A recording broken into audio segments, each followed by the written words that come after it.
Welcome back to News On. Time now for a very special Friday segment, and that is On the Docket with Dr. Wendy Patrick. And she is joining us live in LA, California.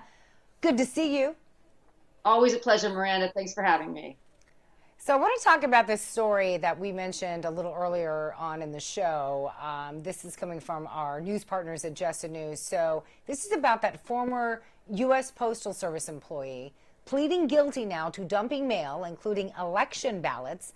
The Postal Service employee, Nicholas Bushen, faces possible prison time and a $100,000 fine. But Wendy, what could this mean for the Postal Service and mail-in ballots altogether?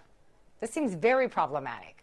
It's very problematic, Miranda. It's also a loaded question because, many times people tend to think that this doesn't happen. Oh, they overblow the election fraud and things don't get lost and everything ran as it was supposed to run.